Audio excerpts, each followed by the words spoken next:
क्या सिर्फ पीरियड कम आना या ओनली एक दिन ब्लीडिंग होना या ज्यादा ब्लीडिंग होना, 5 से 6 दिन ब्लीडिंग होना, ये इनफर्टिलिटी के संकेत हो सकते हैं? क्या मेंस्ट्रुअल फ्लो जो आपको पीरियड आता है वो कितने दिन आता है, इस चीज पर भी आपकी प्रेगनेंसी आने की संभावना डिपेंड करती है। अगर आपके पीरियड नॉर्मल नहीं है तो ये वीडियो आपको जरूर देखना चाहिए। तो सबसे पहले बात करते हैं कि नॉर्मल फीमेल में कितने दिन ब्लीडिंग होता है। 3 से लेकर 7 दिन तक नॉर्मल माना जाता है, लेकिन हर महिला का शरीर अलग अलग होता है। अब आप ध्यान से समझिए, अगर पीरियड सिर्फ 1 या 2 दिन में खत्म हो रहा है या बहुत हल्के है कि पूरे दिन में सिर्फ एक ही पैड लगाना पड़ रहा है, तो ये कई बार कई चीजों के साइन होते हैं। जैसे हो सकता है आपके हार्मोनल इंबैलेंस हो सकता है आपका ओवुलेशन अच्छे से नहीं हो रहा हो सकता है आपके अंदर एस्ट्रोजन की कमी हो, या हो सकता है आपको थायराइड का प्रॉब्लम हो। कई बार एंडोमेट्रियम की लाइनिंग भी पतली हो जाती है और ये सब चीजें फर्टिलिटी को प्रभावित करती है। दूसरी तरफ अगर आपको ब्लीडिंग ज्यादा हो रहा है, 8-8 10-10 दिन तक ब्लीडिंग हो रहा है, या एक दिन में 5-5 6-6 पैड चेंज करने पड़ रहे हैं, तो आपके बच्चेदानी में हो सकता है कोई गांठ हो, फाइब्रोइड, एडिनोमाइसिस हो सकता है, आपको पीसीओएस को प्रॉब्लम हो सकता है, थायराइड की प्रॉब्लम हो सकती है, या हार्मोनल डिस्टर्बेंस हो सकते हैं।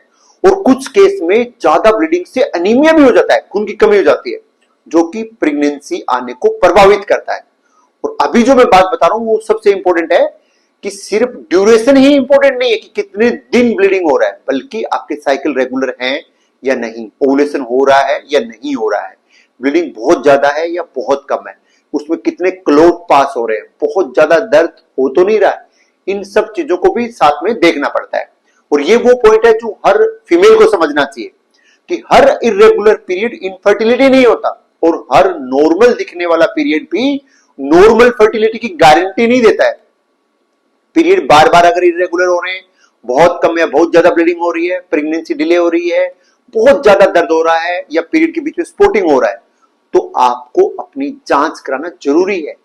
अब सबसे बड़ी गलती फीमेल क्या करती है, सालों तक एबनॉर्मल पीरियड को इग्नोर करती रहेगी, किसी को बताएगी नहीं, और डॉक्टर के पास जब जाते हैं तो तब जाके उनको पता चलता है कि उनकी समस्या क्या है।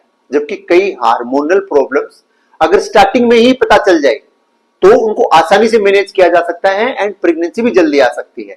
तो याद रखें, पीरियड शरीर का मंथली हेल्थ रिपोर्ट कार्ड है, इसलिए मेंस्ट्रुअल फ्लो के अंदर अगर कोई भी बड़ा बदलाव हो रहा है तो ये आपके शरीर के लिए एक बड़ा सिग्नल है। तो अगर आपको ये जानकारी पसंद आई हो तो आप मुझे सब्सक्राइब कर सकते हैं, फॉलो कर सकते हैं, अपने दोस्तों के साथ शेयर भी कर सकते हैं। मिलते हैं नेक्स्ट वीडियो में।